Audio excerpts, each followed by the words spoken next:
Election 2024 is over. America has voted, and both sexism and racism have won the day.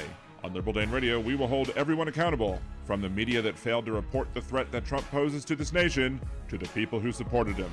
We will pick up the mantle to educate the people about his actions, from being dictator on day one, pardoning January 6th domestic terrorists, implementing Project 2025, and any other draconian measures he tries to pass. And now, the resistance begins.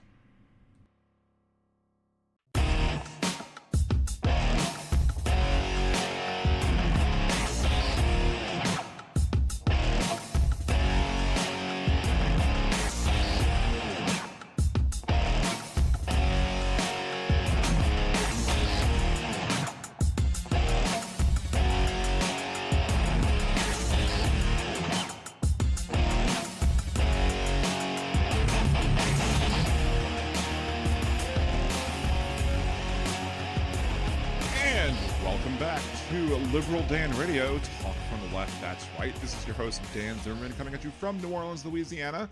We have a already shorter show because we started a half hour late. I'll get into why in a second.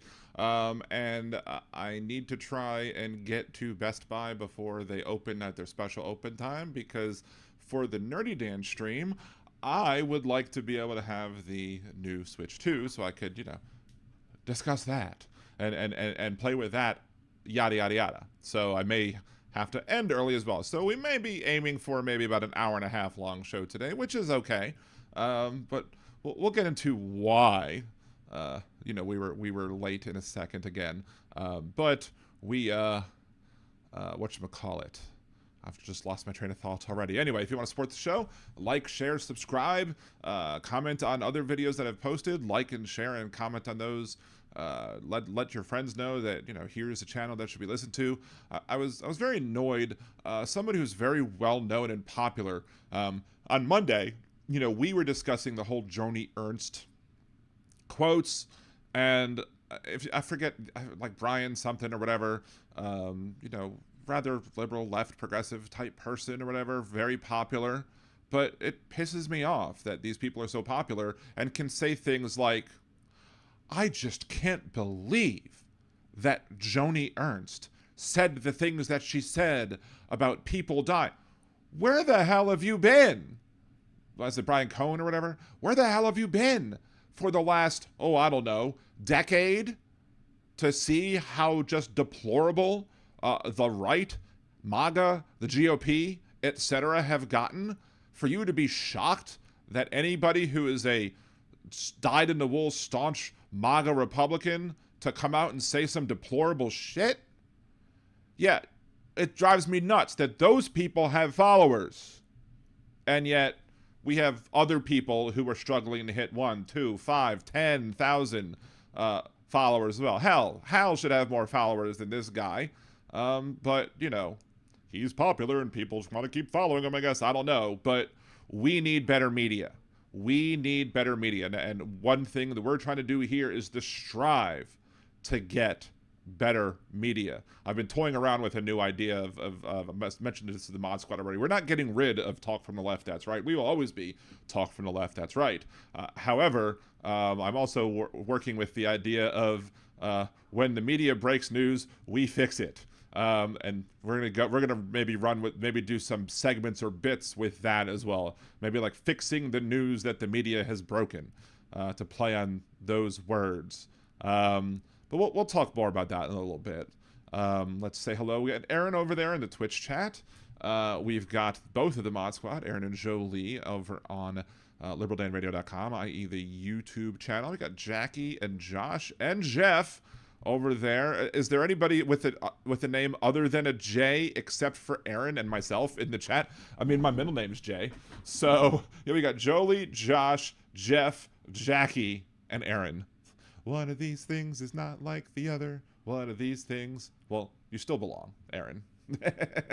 But you just don't have a J in the front of your name. So have a safe drive, Josh. Yes. Oh, it's David. David has now joined us from Grand Prairie, Texas, and so now we have another non-J name in the chat. There should be like a separate group, the J Squad or whatever.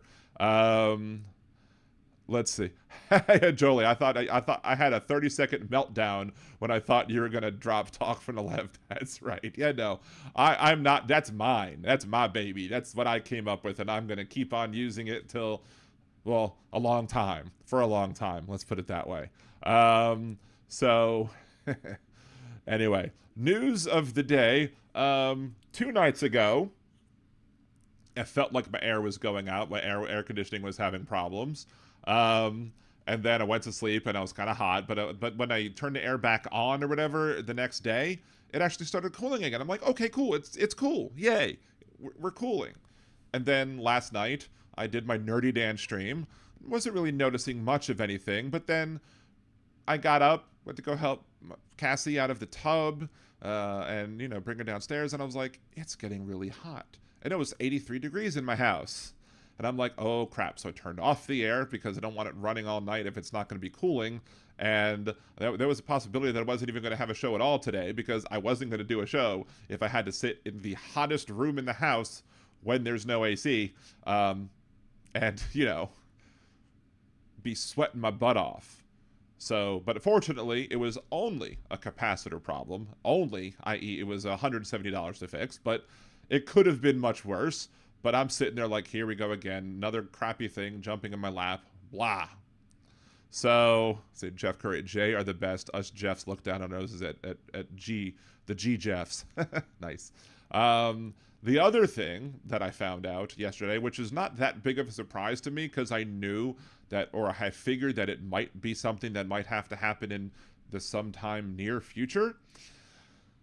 There's like no cartilage in my left knee and basically no cartilage in my right knee either. So, and even though I think I've mentioned this the other day, that despite the fact that I've lost 115 pounds, that it still hasn't really helped my knee pain much. And well, there's nothing going to help the knee pain much if your bones are grinding together in your knees. So, I have a date for my left knee to be replaced. I am going to get a new knee on July 24th, I think the date is where they're going to do my left knee. And then by the time I'm done with that, I will be having my right knee, replaced as well. So I'm going to have new knees. Hooray for me. Hey, Molly, good to see you. Thank you for joining. So yeah, that's more money draining out in my pockets. Although I basically am like, look, let's do this as soon as possible and get this left knee done so that we can get the right knee done before the end of the year so that hopefully I don't have to worry about, paying additional costs next year. So, but yes, yay for new knees.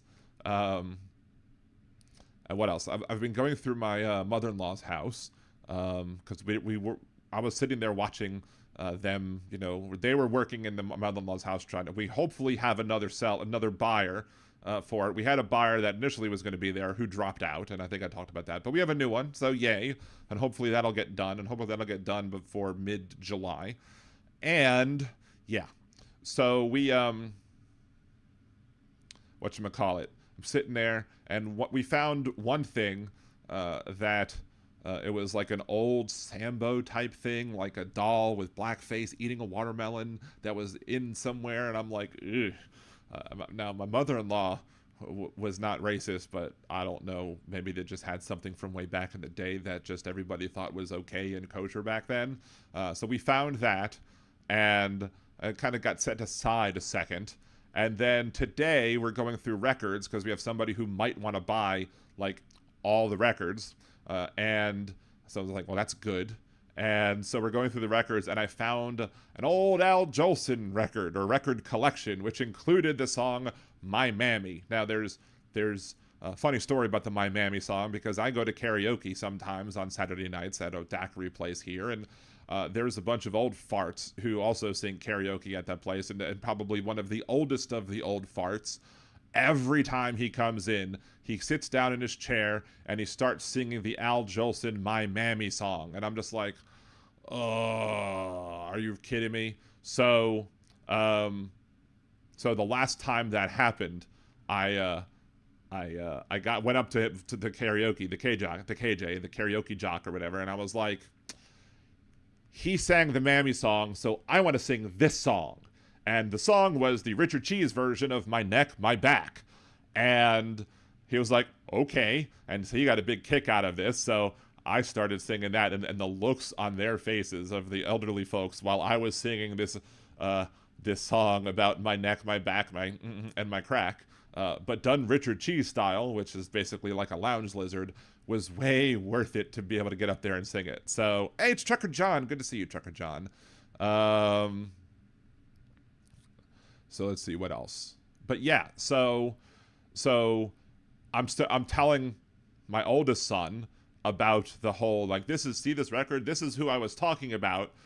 This is the artist I was talking about. He used to sing the songs in blackface, and that's some racist BS. And I've already told them the history about why blackface is wrong and why you shouldn't be doing all that stuff. And we've had several conversations about race and everything.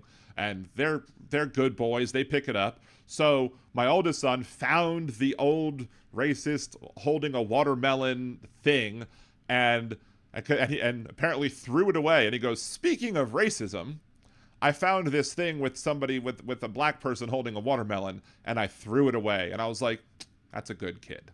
That is a good kid. Hey, Big Hook, good to see you. Wait, turtle toes. Somebody said turtle toes. I like turtles. There you go. So, gotta throw that in whenever somebody says turtle toes. So, I'm gonna grab a sip of water. But yeah, so that was where I was most of the day. And then I had to go back home to let the guy in to fix the AC. I'm sitting here thinking that I'm going to have no AC tonight. I'm going to be hot as balls tonight too. He comes in, he checks it out, determines it's the capacitor, had the capacitor ready in his truck, and got it fixed. Took no more than a half hour, if that, to get it done. So I now have cool air blowing on me, thankfully, and that's now fixed. But I wanted to give the house some time to cool down a bit. So we went to go get some seafood at at my youngest son's favorite seafood place. It's a very good seafood place, I must say. And I did not get the all-you-can-eat stuff, and I'm actually kind of full. So I'm being better about myself when it comes to eating stuff to kind of help me, lose the weight. But yeah, let's see. Trucker John, I was too lazy to go to work today. Not too lazy to walk over to Costa Vida tonight. Nice. It was not a flux capacitor, unfortunately. I would love to have a flux capacitor. I'd go back in time, buy me some Powerball tickets. Anyway, although, according to Doc Brown, the time travel, the DeLorean was not supposed to be made for personal gain. It was supposed to be used for exploring and finding out the age-old human question, why? But I don't know. I'd go buy a Powerball ticket. So, yeah, exactly, Molly. Cool air, especially in Louisiana. Now, the guy who fixed it was like, look, this is, at some point you're going to have to get a new one. I'm like, I'm aware, but I was sitting here dreading the idea that I might have to buy a brand new AC system before we sell the house, sell my mother-in-law's house, so we would have money to be able to pay to get a new AC system. But we're going to have to start putting money away from that as well. Hey, Robin, thank you for joining. Good to see you. Anyway, so that's my two big things of the day. Getting new knees, getting a fixed AC, so now I'm kind of cool in the house or whatever. Trucker John, I'd buy the sports almanac. Yes. Although, here's the thing. Would you buy the sports almanac, but would you hide ooh la la in the cover of the sports almanac? That's the question. Let's see. Okay. So, a couple of things to talk about today. Actually, before we do that, I might have to let a burp out. Hold on. Excuse me. I muted myself so you didn't have to hear the burp. So. But let's start off with the first thing in the show.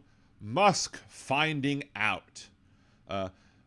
Elon Musk spent all this money trying to get Donald Trump elected president, spent all this money trying to get him judges that he would want that would support his cause, tried to get people elected to support his cause, formed Doge, became a fake government employee without power but utilizing power that he wasn't supposed to have or whatever.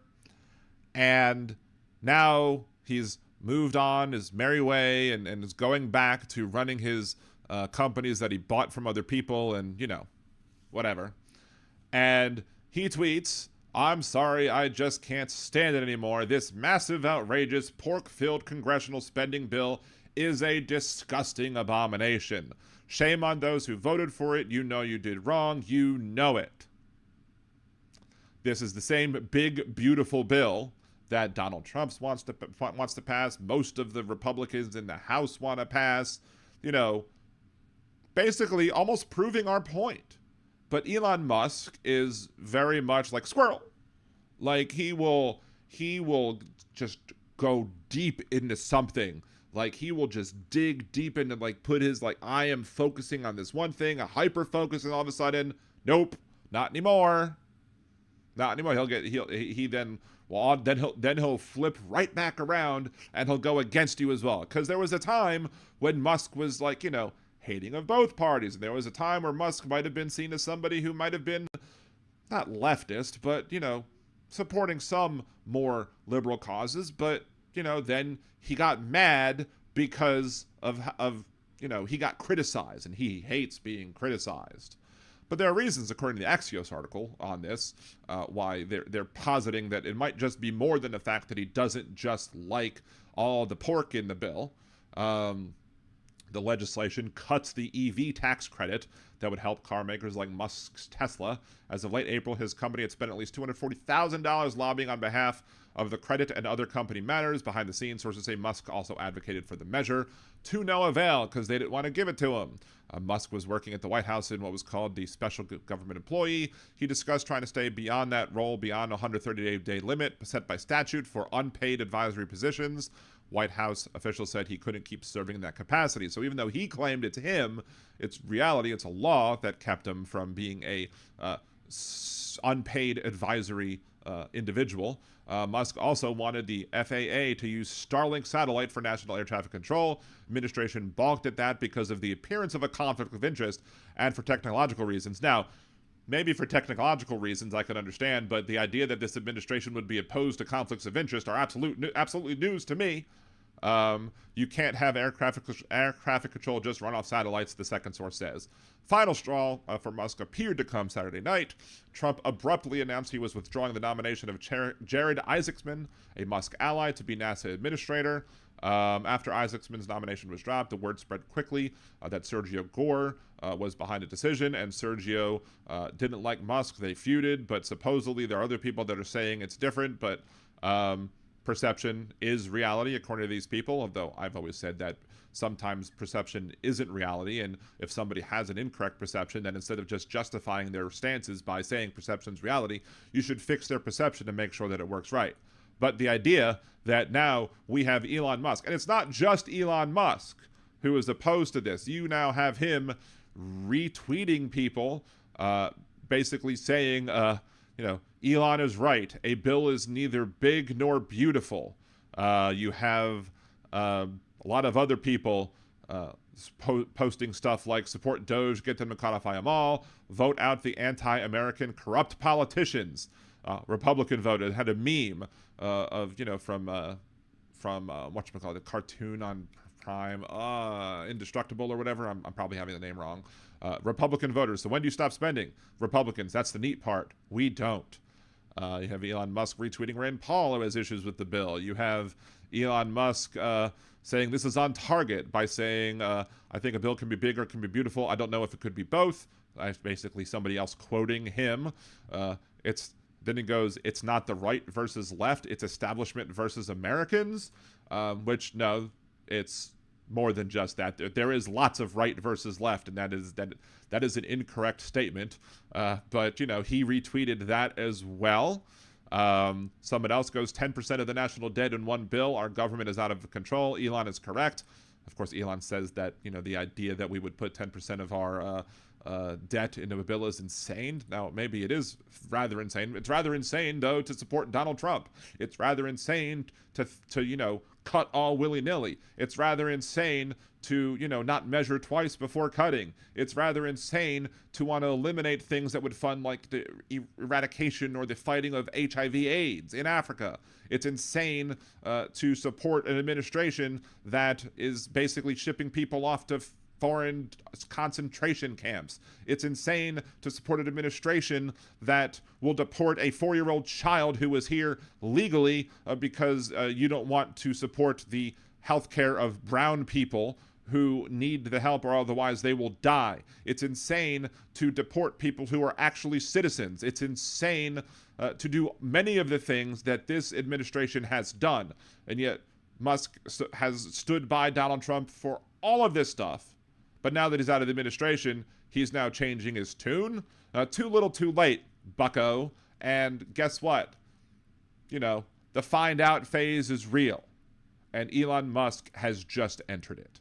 And, good for you. I hope your company was relying on I hope Tesla was relying on the EV credits, and I hope you invested a whole bunch of money basing your investments on the fact that you thought these EV credits were coming, and now that they're gone, I hope your stock tanks. I hope that Starlink spent a whole bunch of money thinking that you'd be able to get the FAA to use your satellites, to use that internet to connect, all of the towers together and whatever it is else you thought the FAA could use Starlink for. I hope it tanks, and I hope your stock tanks because of it. What else have you done that you've basically gambled your company's futures on because you thought that you had an in with this president, and now you determined that you do not have an in with this president? As soon as you turn on Donald Trump, he will turn on you right back. He is not loyal. Even if you criticize him a little bit, he will not be loyal. What would be interesting to see, though, it's going to be interesting to see how many of the people, who call into conservative talk radio, to see how the Jeff Carreras of the world, who were all gung-ho about Elon Musk, who were all gung-ho about Doge, who thought this was a great idea, who are now seeing, oh, well, maybe there wasn't anything about fraud, waste, or abuse that this administration was really caring about doing. It was all a dog and pony show. So I hope even more of these people find out.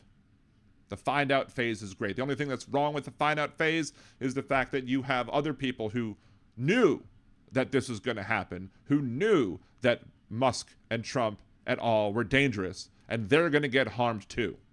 But I can only hope that the harm that comes to the people that supported it and wanted it comes first. Anyway, so there's that. See, never forget that Elon's actions have killed people. Yeah, well, sure. Being part of the Trump administration, you're bound to kill people with your actions. But yes, Elon's actions, capitalism. There's no such thing as an ethical billionaire. There are no ethical billionaires. Nobody has reached the status of a billionaire without paying people subhuman wages, without, taking advantage of certain things. Even if you want to say that Taylor Swift is a great person, and she may very well have her mind in a lot of the right places, she's still a billionaire. And I guarantee you that there are people who worked on her shows that didn't get paid a living wage for working her shows. Now, she can't control what those people get paid if they work other places, but she could control how much they get paid there. Did she make sure that all of them got paid a living wage? Hell, if she did, I will do a mea culpa and a retraction and admit that I'm wrong. But, capitalism kills. Unrestrained, unregulated capitalism, which is what these clowns want, kills. Look at healthcare. Care. Jan says Elon and Musk have killed thousands. Thousands is way too little. Hell, I put the hundreds of thousands just for Trump's responsibility when it comes to his failure to respond to COVID-19, and that's just a conservative estimate. Their policies have killed millions and will kill millions as well. Hey, Susie Jones. Hey, Suzanne. Oh, yes, Susie. liberaldanradio@gmail.com is my email. So shoot me off an email so we can try and get some stuff done. I did not see any notifications about any of the any potential. Let's see if actually people did spot that yet. Because as a reminder to people, we are going to try and help Susie out as much as we can. And one of the ways that we'll do it is, let's see, nope, nobody yet. So if you Venmo me, hey, or will be over on Twitch. If you Venmo me and you just put SJ in the line, in the the comment line or whatever, I will make sure that that money gets put into a bunch, funds that will be sent over there. Or we can send a whatchamacallit. Hey, One Vision, thank you for being a member for 6 months, and thank you, Trucker John, for plugging me. Wait, for plugging me? Oh my. Oh, not that kind of plugging. Anyway, so good to see you, Alton. Thank you for coming. But anyway, whether or not we start a GoFundMe or we could start a whatchamacallit, we could gather funds, whatever. We could organize a whole bunch of stuff and make sure that Susie gets the help that Susie needs. So anyway, yeah.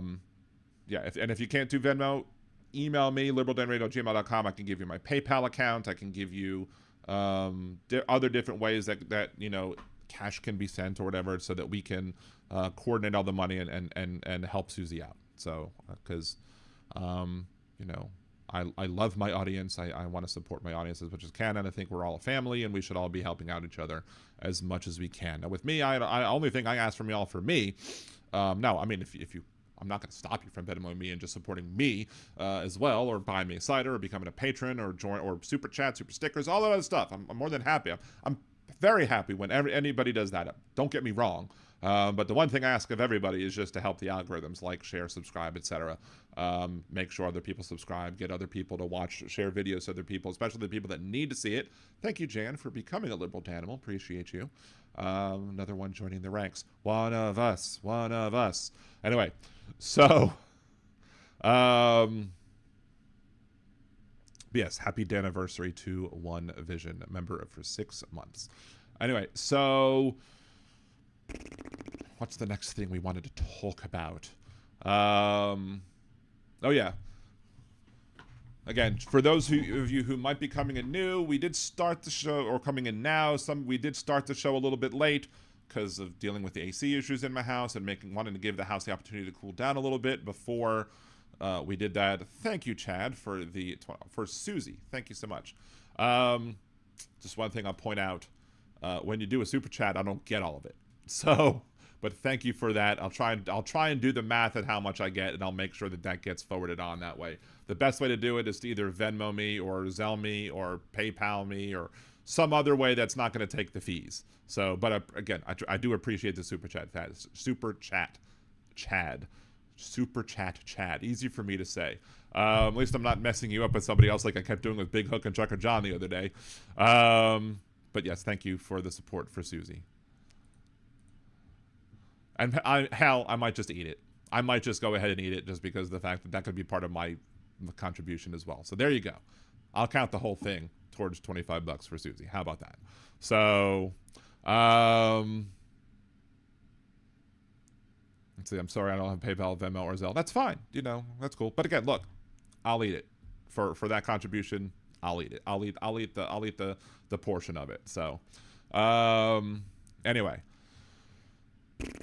Next part to talk about. Basically, there's 3 main things I wanted to talk about. We could talk about other things as well. I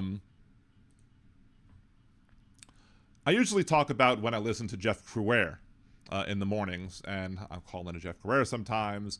I've played the audio when I've called into Jeff Crouere. Because of Jeff Crouere, we have the new Liberal Dandruff parody that we played on the other day. I might play it at the end of this show today too. You'll never know. Maybe if you're lucky or not so lucky. So what should I say? Do I say that if you hit the super chat goal that I'll play the Liberal Dandruff song, or if you hit the super chat goal I won't do it? That one of 2 things could happen with that. So anyway, but there are other shows that I'll listen to sometimes because I want to get a wider variety of where all the crazies are coming from. And this other show that comes on right after Jeff's is the Moon Griffon show that airs all over Louisiana. And one of the things that he has a big problem with is trial lawyers. And it's not just him. There are a lot of conservative types who just hate trial lawyers. Now, to anybody of y'all who hate trial lawyers, who are conservatives, I would ask you this question first and foremost.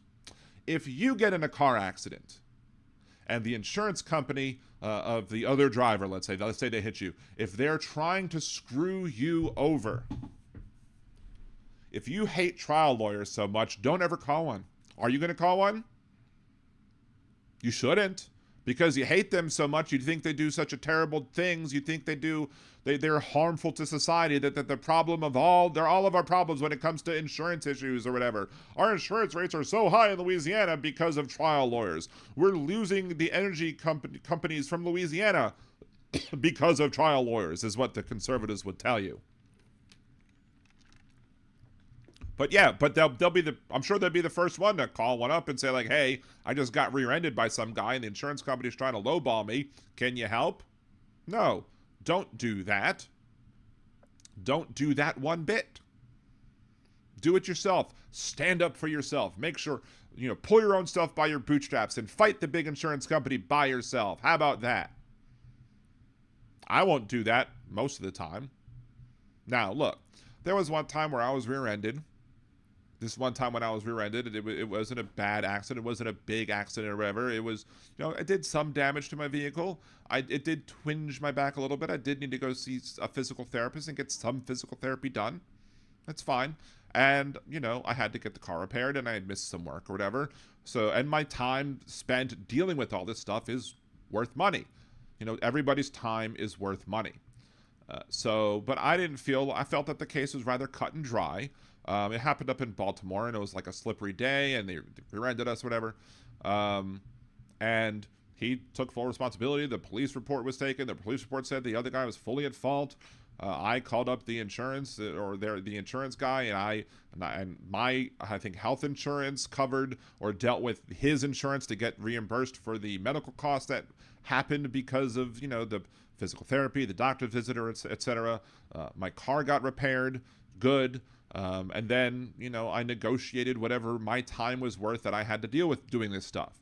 And they gave me one offer, and I was like, that seems too low. They gave me another offer. That seems too low. They gave me another offer, and I was like, all right, that sounds reasonable. I wasn't trying to get rich off of it or anything, but again, my time is worth money. And a lawyer friend of mine, someone who is a trial lawyer, he said to me, look, I couldn't have done you any better when it comes to this type of case, and I would have had to take 30% to cover my costs. And I'm like, fair, good, I did a good job. Does that mean that everybody can do that? I mean, I've had attorney friends tell me that I have a very good understanding of the law for a layperson. So I think I might have a leg up on some people. There are plenty of people who can't do all that themselves. They might not be knowledgeable about ins and outs of how to deal with all this stuff, and they need the help of experts, right? So what are those people going to do? I had a situation, one of my friends got into an accident. Somebody hit him. Turns out there was these two vehicles. They were racing each other down one of the New Orleans streets, and one of them went around the other, ended up hitting my friend like on his first week to work. It might have even been his first day at that job. The day I met him, it was like, I got into a car accident on this first day. I'm like, that sucks. But here's the kicker. It was like a boyfriend and girlfriend that were racing each other. The girlfriend hit the car. The boyfriend drove around the block, came and parked, and then claimed to have seen the whole thing. Was telling this story to this police officer about how my friend was at fault. And then somebody who owned a business in that area came outside and said, officer, I have this whole thing on video. Would you like to see it? The officer says, sure, absolutely. The officer goes in, watches the video, comes back out, apologizes to my friend because he said, I was about to do you wrong, but this business saved you because I now saw what happened. And then he went over to the two of them and read them the riot act. So why is this relevant to the insurance story? Well, my friend had State Farm. Their insurance was State Farm. So what did that insurance company try to do? They tried to claim that even though the video evidence showed otherwise, even though somebody else was willing to testify to that fact, even though the police officer said in the police report, that the other party was 100% at fault.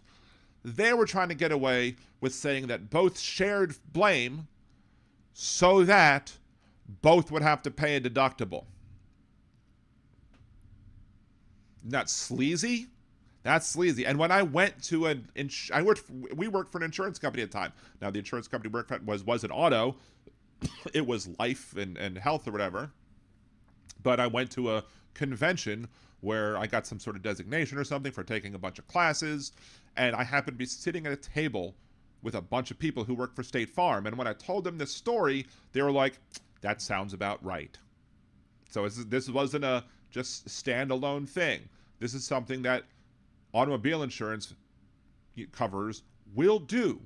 They will try and make sure that both people, especially if they're part of the same company, have to pay deductible to reduce the amount of money that they have to spend out on the claim. How are you supposed to fight that? Especially if you're somebody who's not knowledgeable on the law.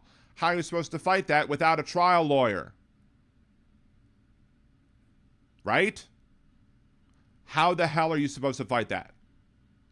Furthermore, or maybe even just adding to that point. So if these conservatives want to say that all of these actions of these trial attorneys, these trial lawyers, they're raising our rates, and in other circumstances driving away big energy out of the state of Louisiana.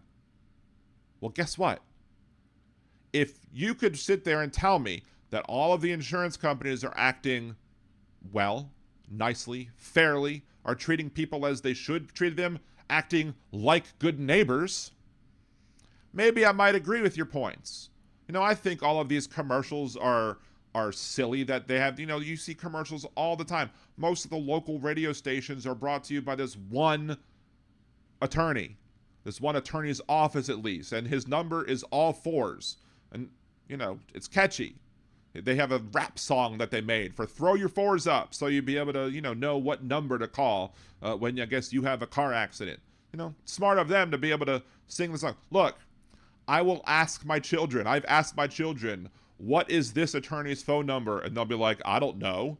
And then I'll be like, I'll say one of the lines from the commercial, and then they'll tell me the phone number. Which shows you why, putting things to music is a great way to learn things for like school or whatever. Like making rhymes or songs about things can help you learn. But, I'm sure all of this money, if they didn't spend all this money on advertising, they could probably charge less for their services. And then as such, because they charge less, it would be less money that has to come out of the poor insurers. But that's the thing. That's part of the problem here, is that you have these conservatives who they're not worried about the people.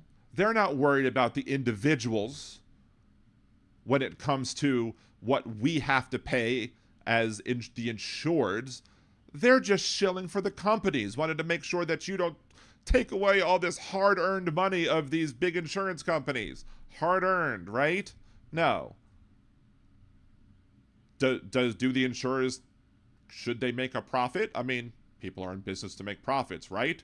But they shouldn't do it at the expense of others. And when they act in the way like they did in that example that I gave with State Farm, guess what?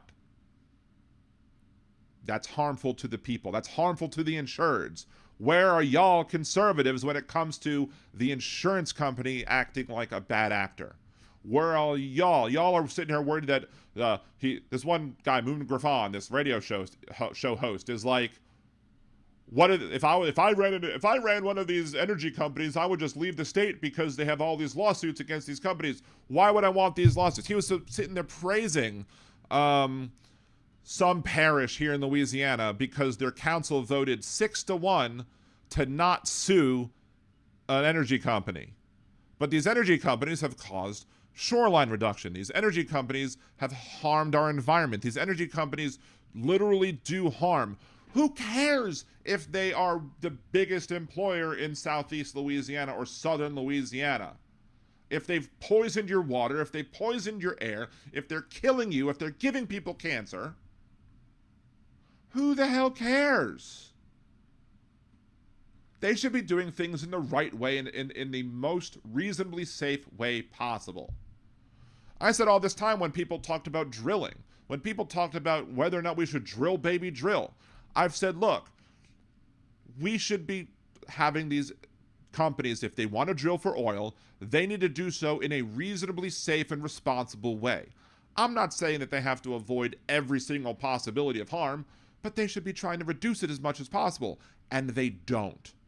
In the case of big oil, they all used the same dead person when it came to the emergency contacts that they put on their official forms.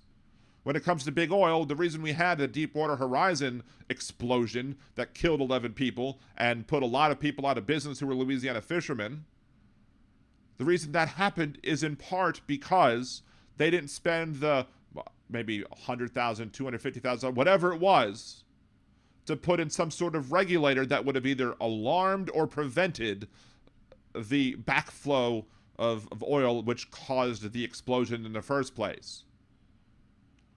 So until these companies act like responsible neighbors, like responsible stewards, people who have a responsibility not only to their shareholders, but to the not only to the investors, but to the people who live and work around the areas that they operate, until these insurers will not try and stiff people out of money that they've paid their premiums for. We need the trial attorneys, because we need people who are educated enough and experienced enough to know the law and to go after the people when they act like bad actors. And just like we talked about on the show the other day, where the difference between conservatives and liberals, the difference between the right and the left on many issues comes down to, we want to see less harm to people. They want to see less, in the case of healthcare, we would rather have more people than should be insured than not, to make sure that everybody who should be insured gets health coverage. They are more, their priority is making sure that the people who shouldn't be covered by like Medicare, Medicaid, or whatever, they want to make sure that those people don't get it, and don't care if it means that people who should get it aren't. That's the difference between the right and left. One of the main differences between the right and the left. So when Elon tweets or retweets something about it's not right versus left, abso-freaking-lutely it's right versus left. Because the left cares about the people and the right cares about the corporations and corporate profits. And so would I like to see, lower insurance rates across the board for everybody? Sure, I'd love to pay lower rates. But the reason we have to pay higher rates is not because of trial attorneys who are trying to, gouge the system and get rich off the system and run all these ads. It's because of the corporations these trial attorneys have to sue, because these corporations don't do the right thing and step up in the first place. There should be, if people were altruistic, there should be no need for attorneys, because a corporation would A, try and do things in the right way, in the proper way, and B, if they mess up and fail to do something and it cause harm to somebody, they would step up and say, we apologize, this is our fault, we're going to make this situation right as well as we can. But they don't do that. At least most of them don't. That's why you need trial attorneys. And any one of y'all who are conservatives who want to fight me on this, we'll do it another day, because I don't think I'm going to have time for phone calls tonight. But if you want to debate me on this, do it in the comment section down below, or call in another day. I don't care what we're talking about that show. When I open up the phone lines, if you want to debate me on why you think we don't need trial attorneys and why we should trust big corporations, why we should trust, insurers, why we should trust a big energy, I'll have that debate with you.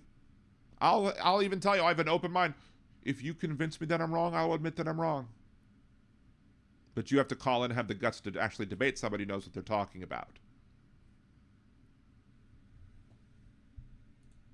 Anyway, again, I'm not ending videos now mostly with the whole, I'm going to have a basic end of, if you like this video, like, share, subscribe, whatever, blah, blah, blah, blah, blah.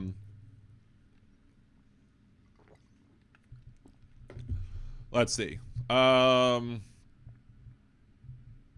Good night, Suzanne.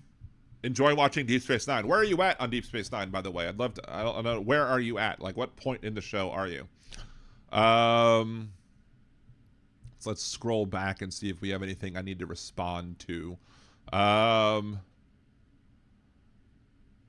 am He-Man. I have the power. I can ban you. By the power of Grayskull. See, I see you, Jolie. Just an observation. Let people be people. We're all justified in our feelings, whether you agree or not. I must love, but mods who are everywhere, like HOA Karens, in my opinion. Look, there are plenty of mods who are definitely Karens, but Aaron, I have the best mods in the entire internet. Aaron and Jolie are wonderful people, and I love them a lot for everything that they do for the show. So, anyway. Let's see. I'm late. Someone tell me about the line to donate to Susie Jones. Basically, if you Venmo me and put in SJ in the description line, you don't have to do it publicly. You could just do it, as friends only. You could do it private or whatever. But if you send me some money and put SJ in it, or you could just put for Susie or whatever you want to do to make sure that you're letting me know that it's not for me but for her. We will make sure to collect all that money and make sure that she gets whatever is contributed. If you have no other way, email me if you don't have Venmo or PayPal. If you don't have Venmo, just email me in general. But if you can't do Zelle or whatever, email me at liberaldanradio@gmail.com. We'll work out a way if you want to help Susie to help you help Susie. But look, for all the grief that Chad gets in the chat, Chad contributed $25 to help Susie out. So,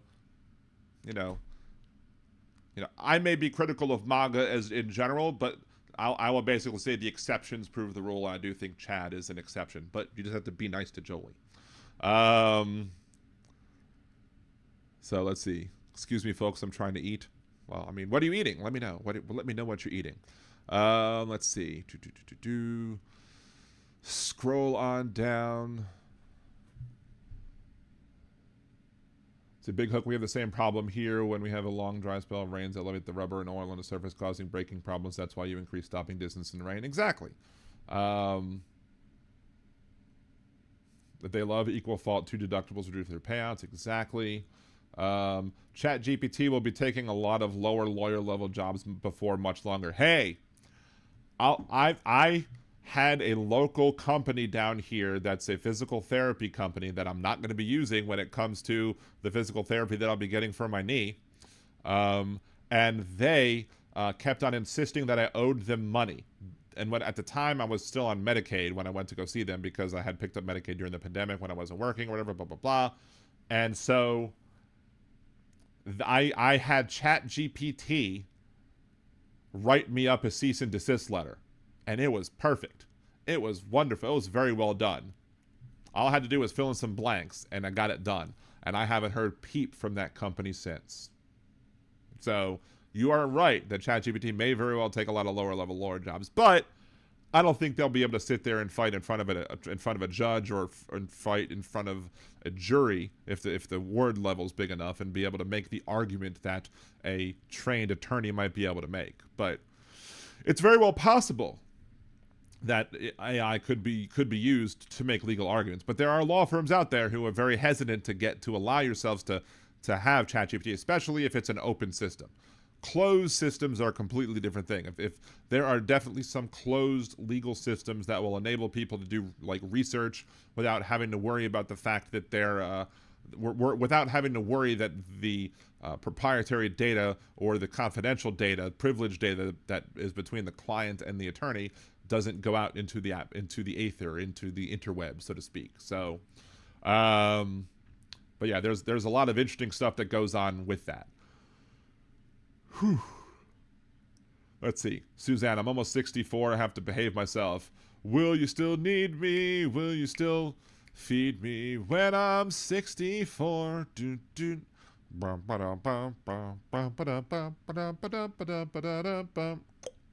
Anyway, again, I have a parody of that song. It's When We 69, and I'm not doing that show during a regular version of Liberal Dan Radio, Talk from the Left, That's Right. That will be saved for Liberal Dan Radio After Dark.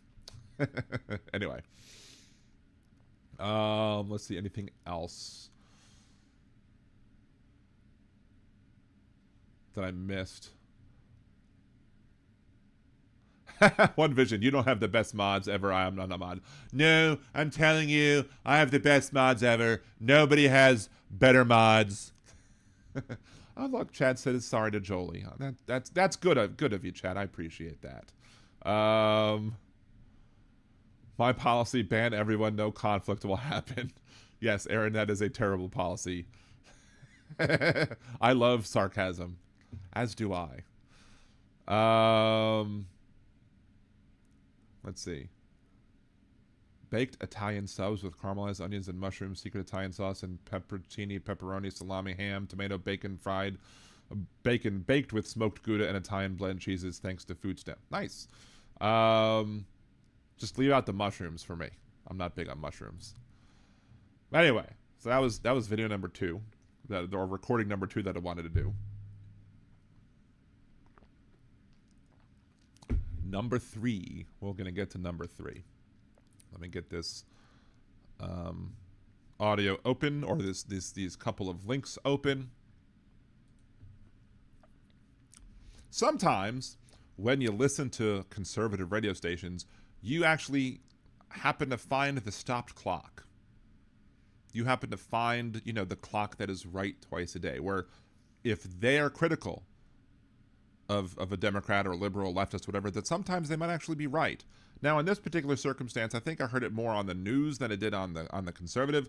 And in reality, the piece of legislation that I'm going to be talking about, aka Louisiana House Bill 76, this is more of a bipartisan thing than it is a left versus right thing, even though most things are left versus right. In this particular circumstance, this bill was introduced by a Democrat and was supported by mostly Republicans. I mean, 7 Democrats voted yay, 61 Republicans voted yay, 12 Democrats voted nay, 6 Republicans voted nay. So a higher percentage of Democrats voted, against it than for it.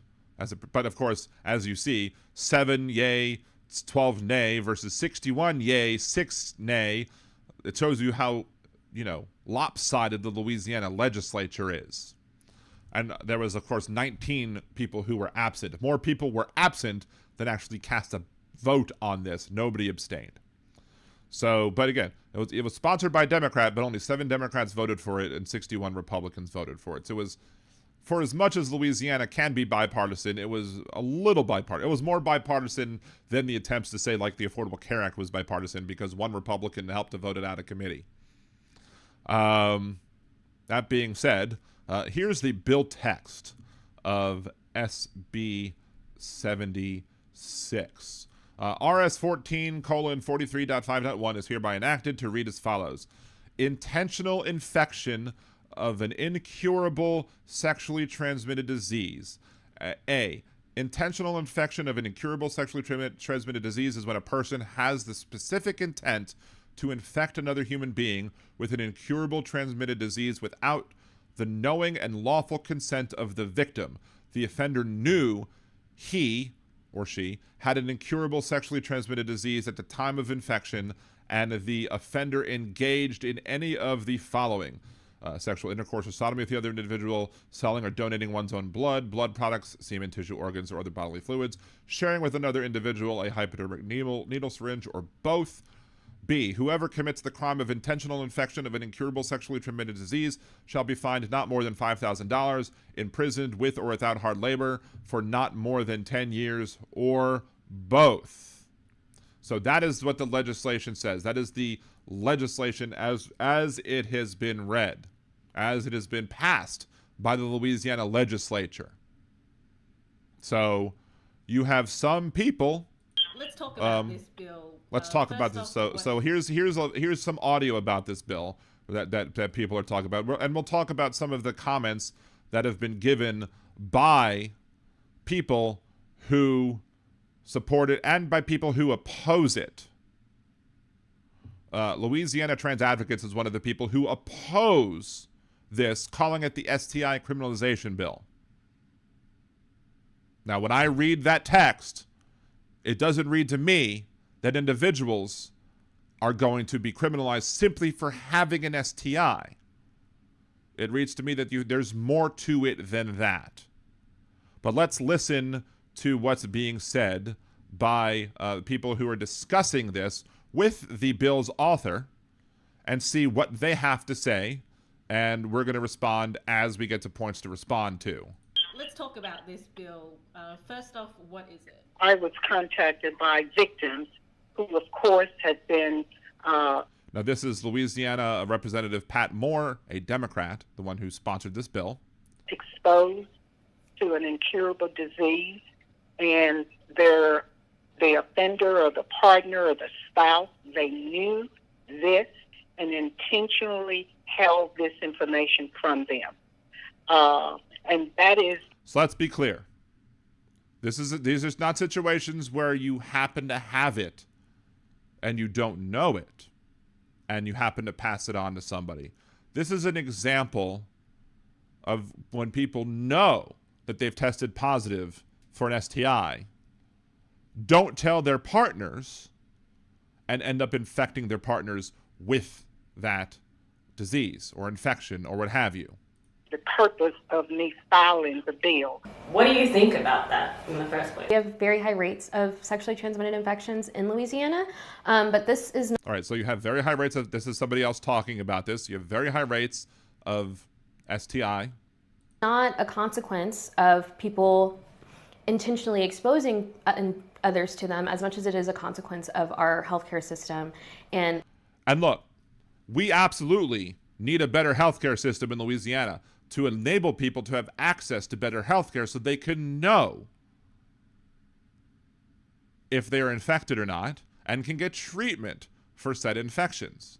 I mean, even though there are diseases that are not curable, like HIV/AIDS is not curable, but if you take the appropriate drugs and follow the appropriate regimentation of drugs after you've tested positive for HIV or AIDS, you can actually prevent exposing others to it and live a much longer life than used to ever be able to be lived after getting infected with HIV.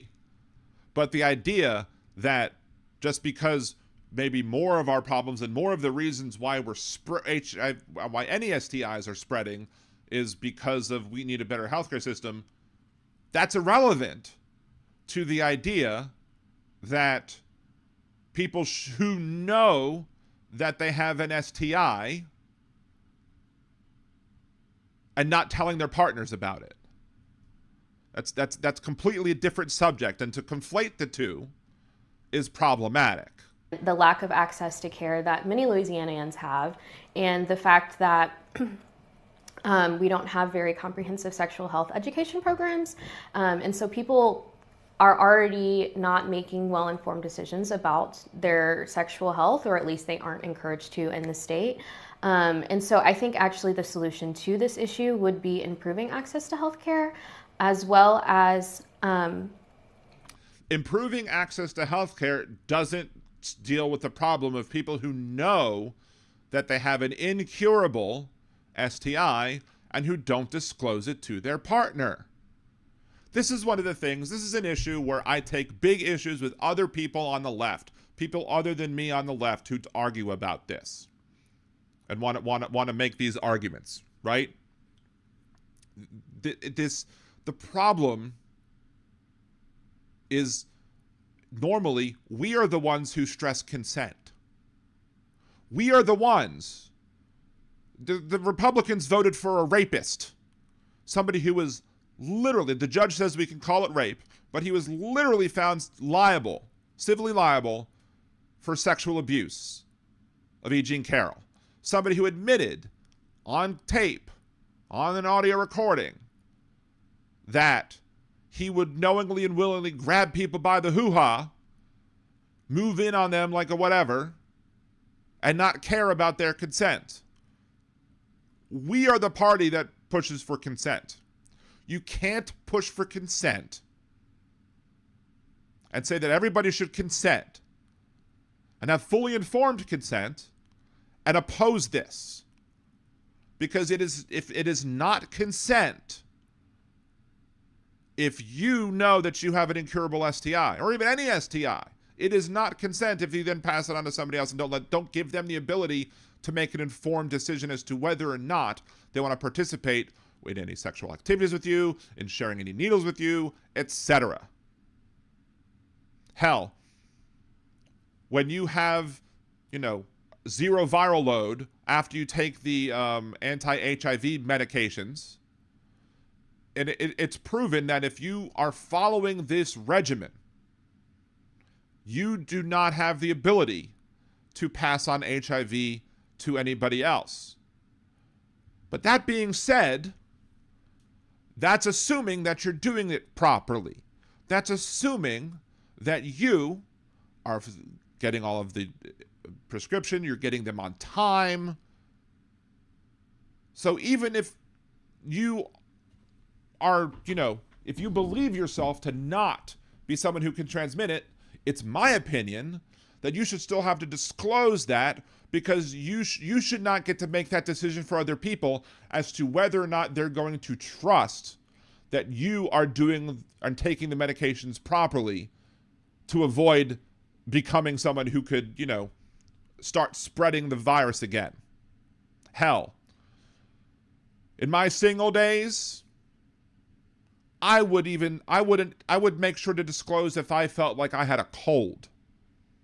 Hell, even when with Cassie, I'm married, and if I have a cold and she wants to do things, I tell her, I have a cold, I don't know if you want me doing X, Y, or Z, because I don't want to pass it on to you. That's what consent is. Telling other people that they might catch something from you and giving them the opportunity to say yes or no to it. And that's not even part of this bill. It's giving somebody a cold isn't part of this legislation. But I think people should go above and beyond what this legislation says and always disclose anything that might be able to be passed on to somebody else. Because you don't get to make those decisions for other people. You can't be on the left. You can't be. I take problems a lot of times when people try and gatekeep leftism. You're a lot of left. You can't be a leftist. You can't. There are certain things that there are exceptions to that rule, where the exception proves the rule. The exception that proves the rule in this particular case is, guess what? If you are saying that people don't have to allow their sexual partners to have informed consent about what they may or may not catch by having sex with you, that's not consent. And you can't be a leftist if you're supporting those sort of things. Period. Let's continue listening to what these people have to say, and we'll read the other things as well. Reducing stigma around STIs and STDs. Okay, that's one. I mean, she also said we should help reduce the stigma of having STIs. Fine, I have no problem with reducing the stigma. That doesn't mean you get to have sex with whoever it is you want to have sex with without informing them of what they might catch if they have sex with you. What they risk by having sex with you. Now, again, if you don't know, if you have not had an STI test, if you don't know, then you're not necessarily somebody who's going to be at fault here. But if you know and don't disclose, yeah, go fuck yourself.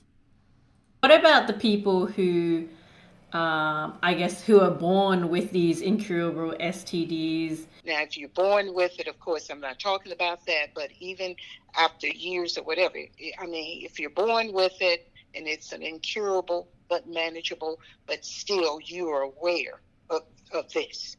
And if your spouse, your partner, whatever the case may be. Yeah, I don't know why this person asked about passing on to somebody, I guess, that you give birth to. That's not part of the legislation. Legislation doesn't say if you give somebody, if you're pregnant and happen to pass on an infection to your kid, that's not under this law. But if you're somebody who was born with it, and you know you're born with it, and then you reach an age where you are sexually, where you start being sexually active, and you don't disclose, that's a problem.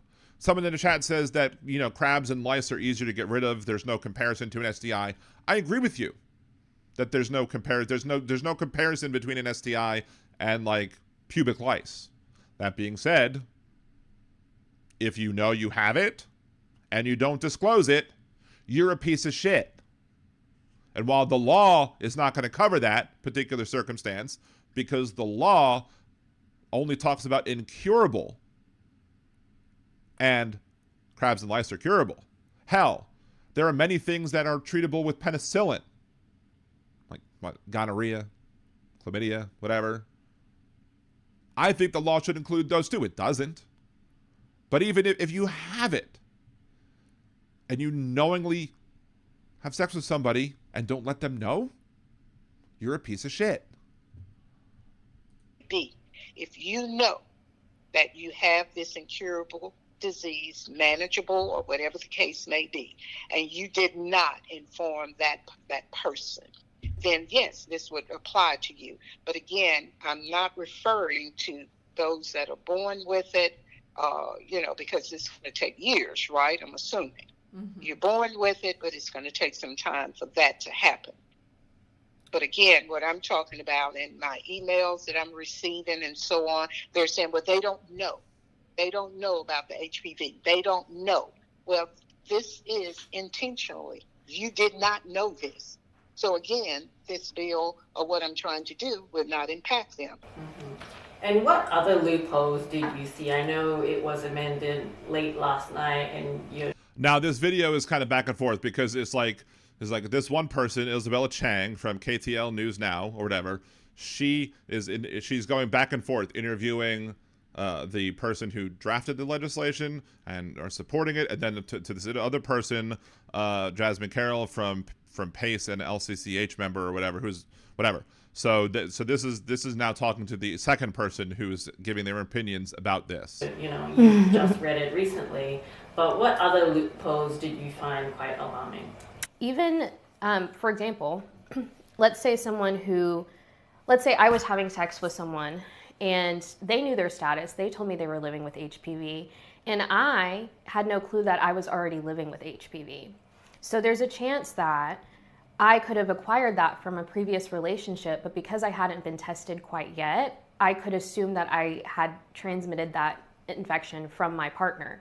And even if my partner discloses that to me, let's say we don't have it written down or there's not a witness, it would be very difficult to prove that my partner had disclosed that to me and I had agreed and consented to that interaction. And so there's just a lot of, loopholes in this bill that are. You know what? Then if you're that concerned with that, get it in writing. Get it in writing. Say, I have disclosed to this person that I have this particular disease and that I'm consenting to it. Write it down. If that's your concern, do that. Make sure to cover your ass. Concerning. Are the victims then monitored themselves? So now that they have the sexually transmitted disease that's incurable, are they then also being monitored as well, or is that redacted too? Who's being monitored? There's nothing in this legislation that I'm seeing that monitors people with STIs. Well, they're going to have to be held responsible. Now, will they be held responsible if they know that they have an STI and then don't disclose to other people? Yes. Because why is it okay? Why would it be okay or not okay for a person to transmit it to person A, or person A to transmit it to person B, but somehow okay for person B to not? They don't have to disclose to C? No, it sucks that it happened to person B. That person A should have disclosed and should have given them the ability to give consent to the sexual activities that took place. But that doesn't make it okay to then push it on this person C. Now they're going to have to be accountable too. So you have an incurable disease. You're now in the same boat as the offender. If you're going to have a relationship, then of course you got to do just what you're asking me to hold them accountable. So you're in the same boat now.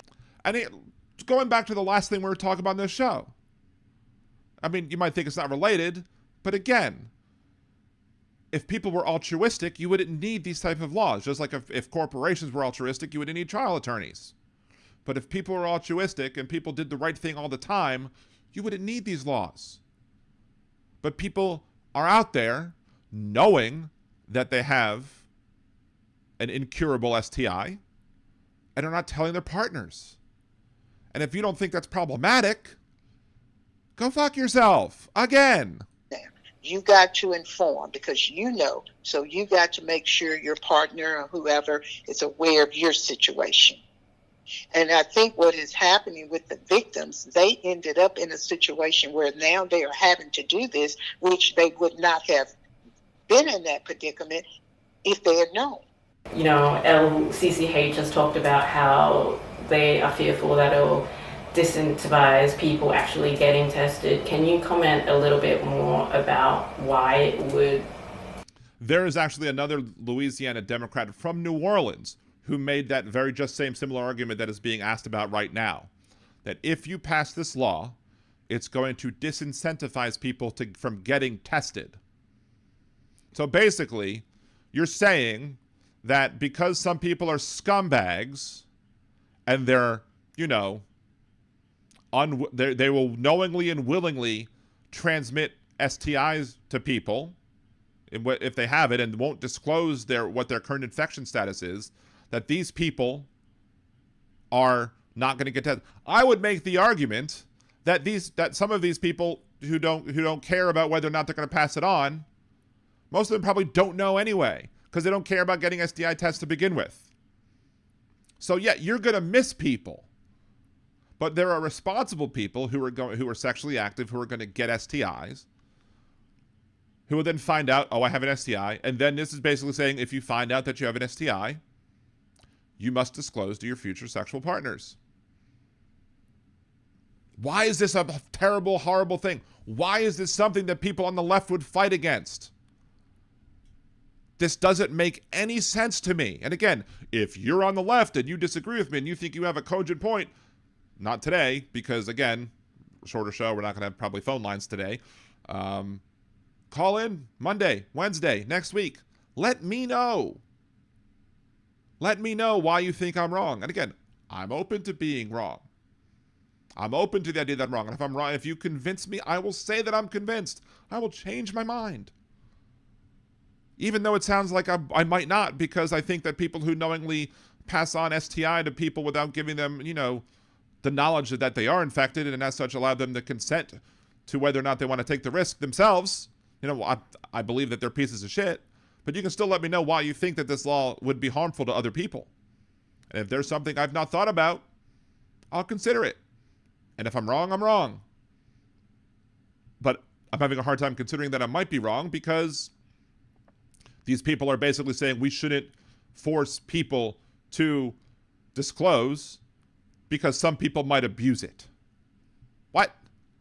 Probably scare someone to get tested. What makes it difficult is I could also just decide not to get tested and still spread it regardless because I'm not getting tested and I'm not taking the medications that I need. But at least I don't have to constantly disclose that to somebody. And I think that is part of the issue is when I spoke about my testimony at the time, I spoke about how it could affect women in the military who are experiencing intimate partner violence. There was another woman who gave a testimony and said that she had disclosed her status to her husband when she was living with HIV, and he threatened to harm her if she had decided to leave, or he threatened to continue to harm her if she decided to leave. And if she did leave, then she had to prove that she had disclosed her status to him. And these are very personal and private and intimate conversations that people should be having with each other. I think So we shouldn't pass a legislation that would require people from knowingly, because some people might be abusive with it. No, be tougher on the abusers. And again, if you feel that if you're in an abusive relationship and you say, and you think that, and you somehow, get HIV, and then your abuser is like, well, if you leave me, I'm going to tell you that, I'm going to tell people and lie to you that you didn't disclose. There are ways to record that to basically protect yourself. Protect yourself. but it doesn't excuse. I've seen other arguments, and I don't know if this one has been made yet if this one will be made in this video or not. I haven't seen this video yet that I'm playing, or the audio that we're playing. There are people who are basically making the argument, that what about a rapist who rapes somebody and then who knowingly has an STI and then passes it on to the rapist, then could they get in trouble? No. Because again, the law requires that you willingly, knowingly, and willingly. If you're a victim of sexual assault, you're not doing it willingly. Therefore, the law doesn't apply to you. When it comes to accountability, yes, I believe that people should be accountable. I don't believe that people should be accountable for living with a disease that they themselves did not intentionally acquire. I agree. This law doesn't do that.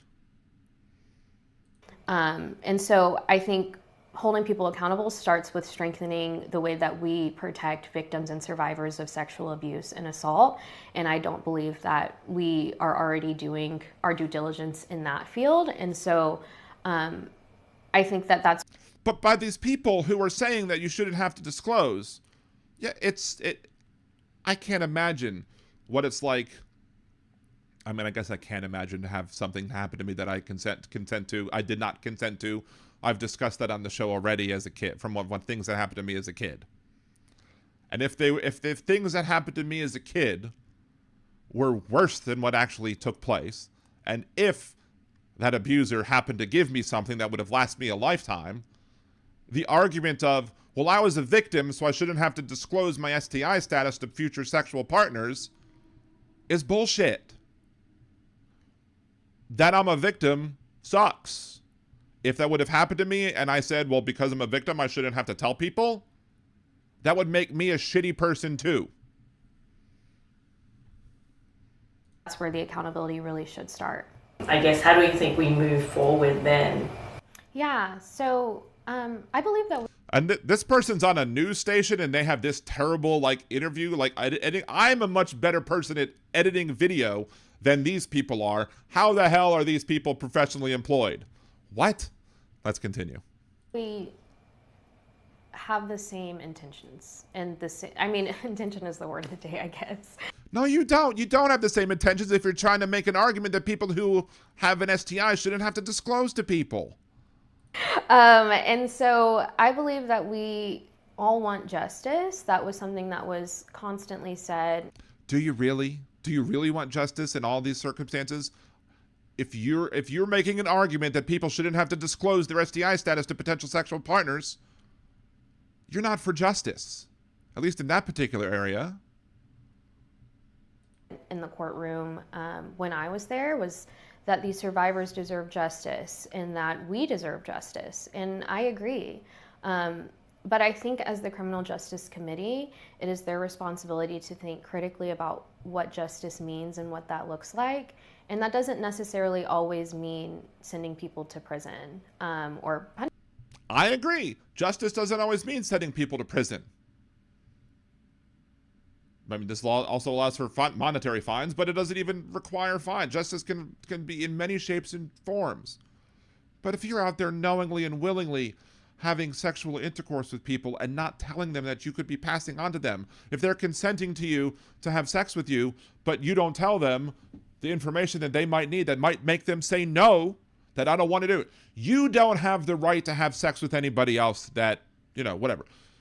Arguments that are made that basically allow people to not have to disclose what their STI status is basically saying that those people are entitled to have sex with whoever they want to and not disclose and not give them the full picture. That's not consent. You're doing consent wrong. Punishing them. I think justice can be healthcare. Justice is providing access to resources and informing the public about their sexual health, and also promoting vaccines. Our health department was recently discouraged from doing that this year, and we have an HPV vaccine. And if we could prevent... And yes, we have an HPV vaccine, and I'm making sure that my kids get it. And everybody should make sure that their kids get it too, unless they're medically incapable of getting it, because it does protect against many forms or the more prevalent forms of HPV. It doesn't protect against all of them. It can't stop you from getting all of them, but it'll stop you from getting a lot of them. And if somebody violates your kids, absolutely, you should be getting it for them because it'll give them one more barrier of protection. That being said, if the person gets an HPV vaccine and if a person, ends up getting an incurable disease anyway, that they shouldn't then be able to say that, oh, I don't have to disclose.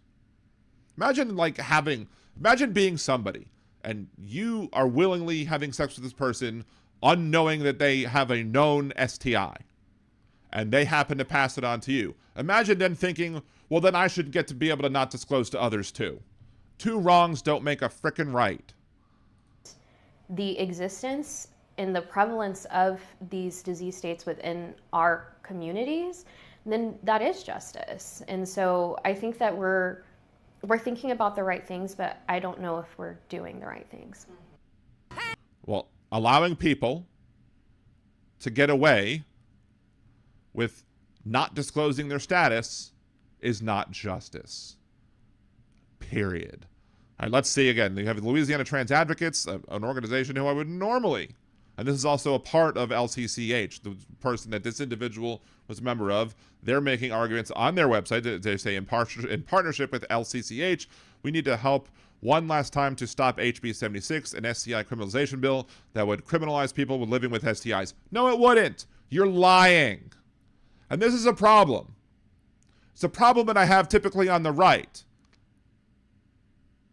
Is that what the people on the right will lie, or like they'll believe Donald Trump, and Donald Trump tells a lie, and they'll be like, and the conservatives will be like, well, what if he tells the truth the next time? No, when you lie, you help to make yourself less believable. They're lying right here. It harms their cause. I'm not going to be against the Louisiana Trans Advocates organization because they happen to say this one particular thing incorrectly.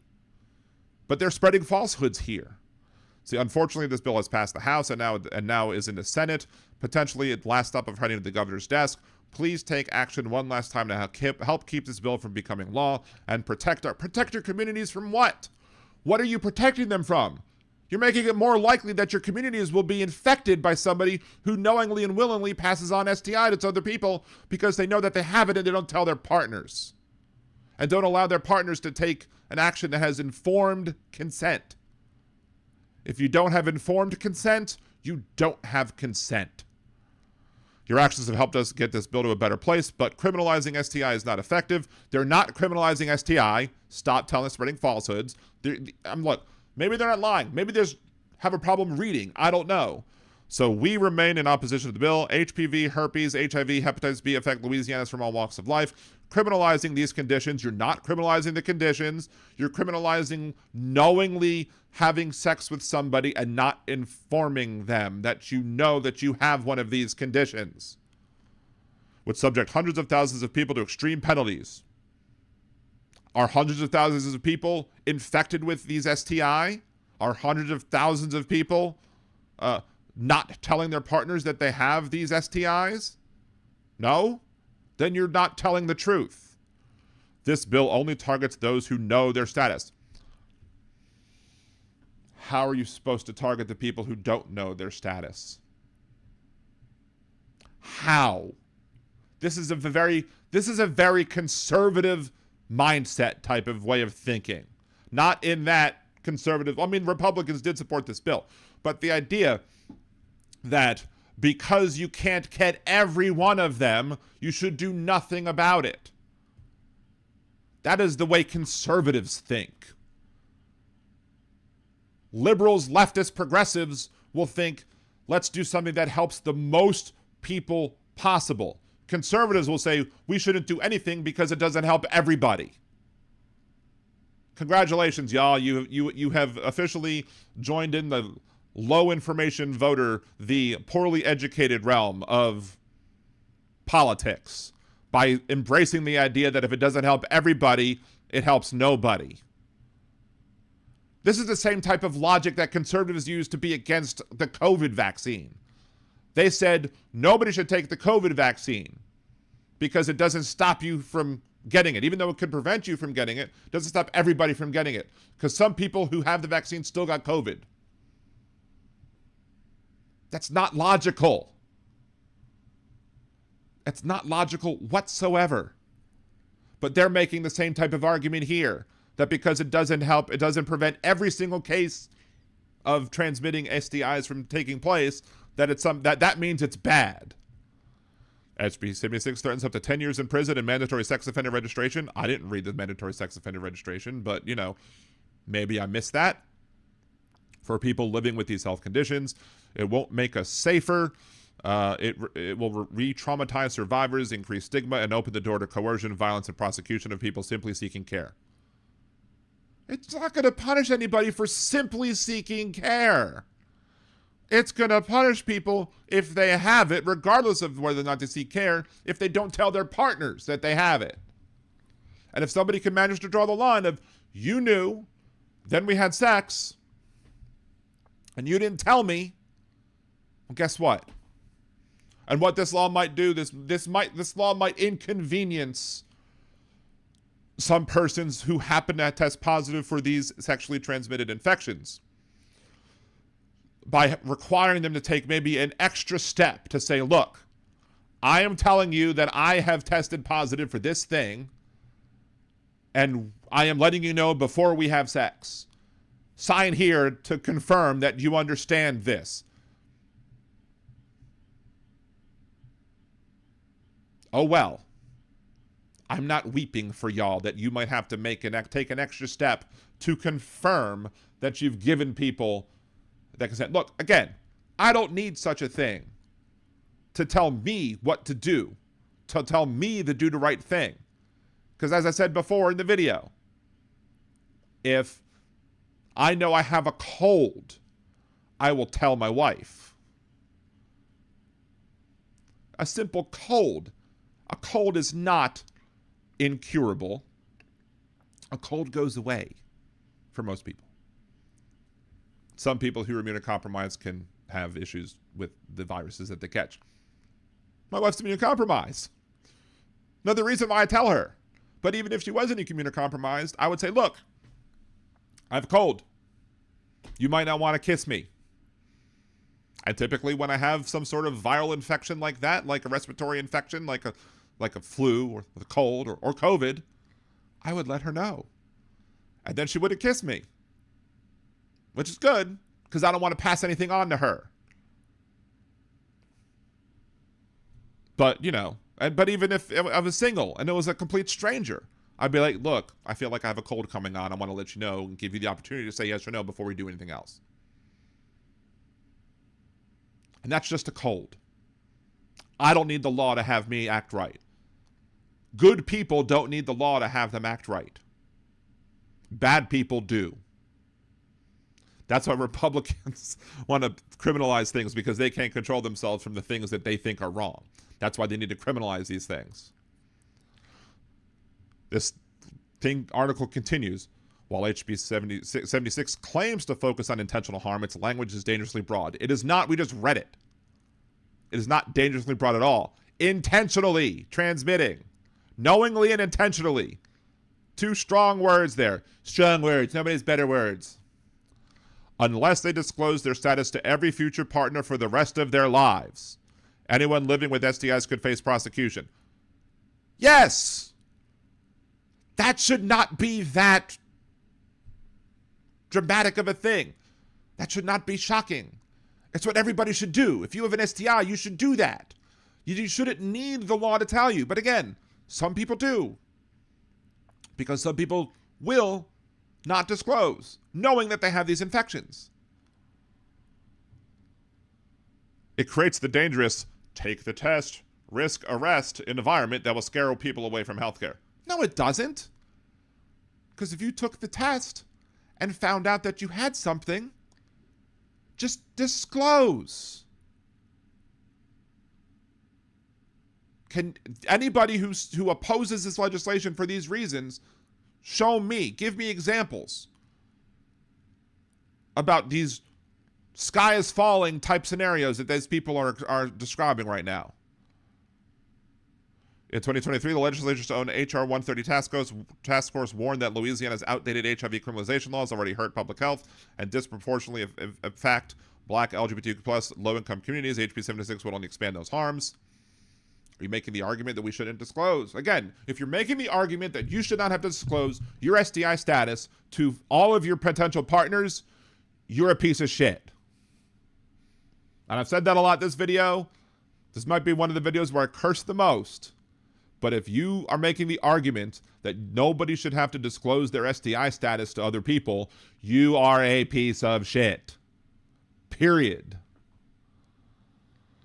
Make your voice heard today. Well, I'm making my voice heard today right now. And maybe I'll go ahead and I'll contact these people and give them the opportunity to change my mind sometime next week. But I just heard about this today, and I didn't have the time to do more than that. But I was pissed off when I started hearing the fact that there are people who claim to be on the left, who claim to support marginalized and oppressed communities, who thinks it's perfectly okay to let them know that, oh, you don't have to disclose. Yeah, go fuck off.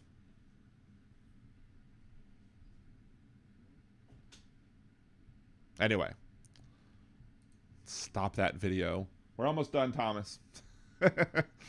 Thomas is antsy because he wants to go to Best Buy tonight because of the Switch 2 launching or whatever. Oh, okay. That was the cat. So maybe the cat's anxious about it. I don't know. Jolie, I wear a mask if I'm worried about COVID. I insist on condoms if I'm worried about STIs. I prefer to be responsible for my own health. I don't want the government in my health business, e.g. abortion ban. Right, but an abortion, on the issue of abortion, that's something that's affecting your body and your body alone.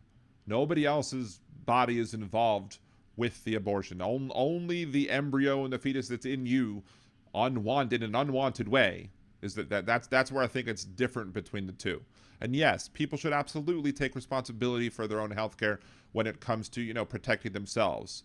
But again, you're teetering on the lines here of, I'm not responsible for the healthcare of others. Where did we hear that comment before? Let's start recording that. Where did we hear the argument before of I'm not responsible for the health care of others? It's the conservatives who made that argument during COVID-19 when they refused to socially distance, when they refused to mask up, where they fought vaccinations. Yes, you should be responsible to prevent yourself from knowingly and even unknowingly transmitting things to other people. But in this particular case, this legislation only deals with the people who knowingly transmit infections to other people. So yes, when it comes down to, there are many cases there where people will be have STIs transmitted to them, and those people don't know. The people, their partners didn't know that they had an STI, and it just happens. And it sucks if it happens. It absolutely sucks. That being said, if you know, you should have to tell them. You should have to let them know too. Let's see if any other comments before we wrap up the show for today. Let's scroll back because I'm sure there was a lot of comments in here and I wasn't paying attention to the comments much because I was ranting. Actually, the show kind of, I don't know if there was a hiccup in the middle of it or not, but if you happen to miss something, let's see. So we saw that comment already. We saw the singular herpy thing from Jeff. I did notice that one. Big Hook, when I was wearing an N95 mask and knew I had COVID, I had idiots who wouldn't observe the 6-foot rule when I had to buy groceries.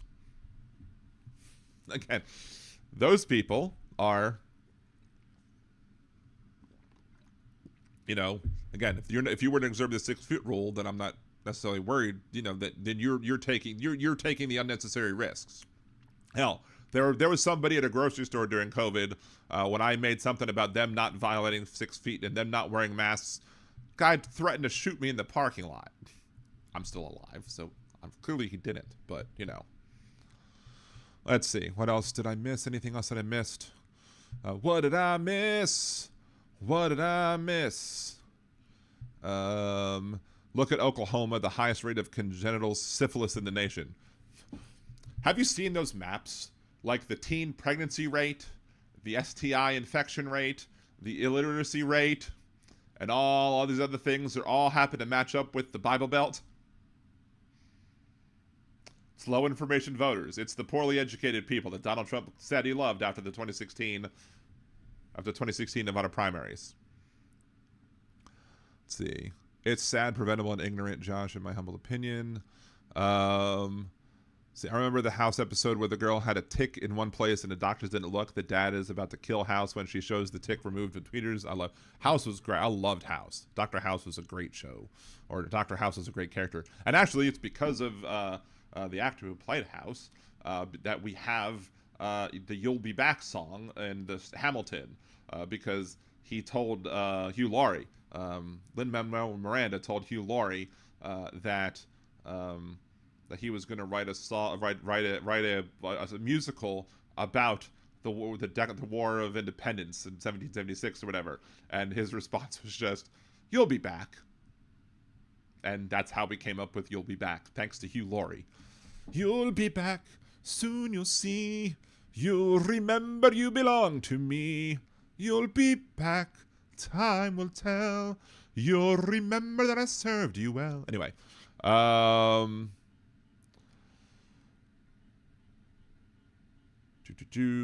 They just released that woman who had a miscarriage in the toilet after 5 months in prison. Guess what? Her skin color. Of course. I can't believe that they just released her. We'll have to talk about that Monday. Josh, I think the law should be stronger. Ignorance should not be an excuse. I mean, ignorance should not be an excuse per se, but if you don't know that you have it, and you know, there might be an argument to be made at some point where if you know that you're having copious amounts of unprotected sex and you're not getting STI tests, you know, on the regular, then maybe that could be deemed as being irresponsible, and maybe something could be said about that. But that's not what this law does. So I'd love to see people get tested. But again, these people are making the argument that that people might be less likely to take an STI test if they might happen to find out that they have an STD, and it might inconvenience them that they might have to tell their future partners that they have an STI. Those people are pieces of shit. My friend Roger died of HIV/AIDS in 1987. He had a going away party. We all smoked a bowl from the glass pipe. We didn't mix blood. Well, that's true. And you're not going to catch HIV if you do that. But unfortunately, in 1987, a lot of people didn't know that, and a lot of people had. That's why you needed shows like, 21 Jump Street, where you had, information, to give information to kids who might not know about, the realities of how you transmit HIV/AIDS to other people. Let's see. How would you mix blood? How would you mix blood smoking pot? Well, you wouldn't, and that's. But there are a lot of people who think you can catch HIV by kissing, or hugging, or shaking hands, or whatever.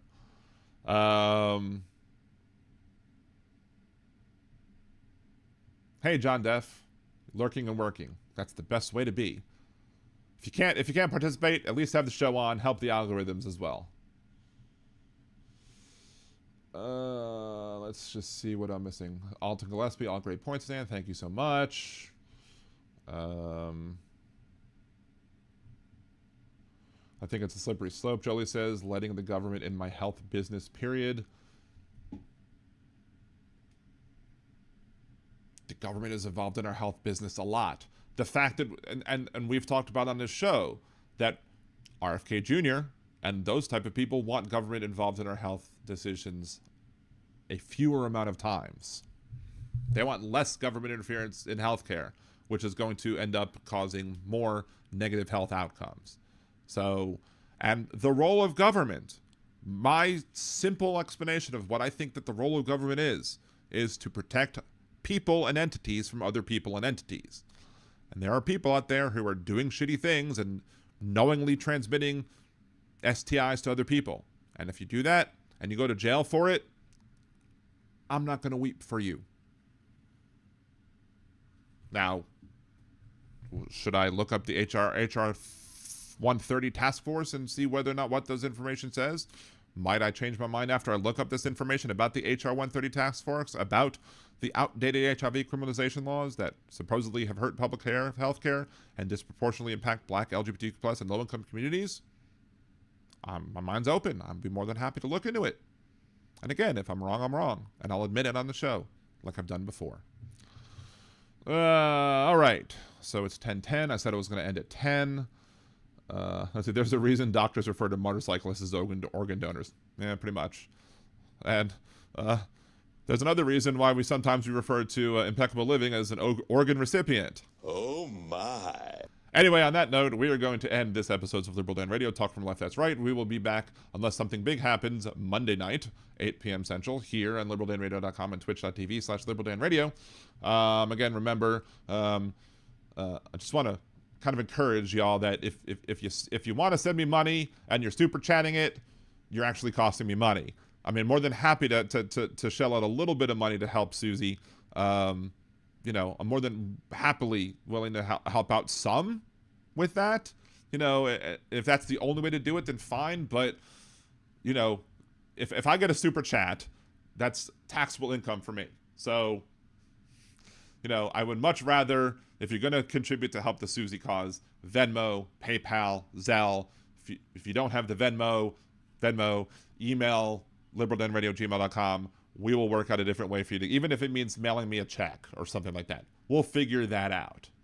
But anyway, thank you, Jolie. Appreciate you, and appreciate Aaron as well for being the best mods on the bike. I have the best mods. Nobody has better mods. Anyway, so thank you all very much. I'd love to have the show longer. I'd love to have Big Hook call in. Thank you for gifting a membership. Robin. I appreciate you for that.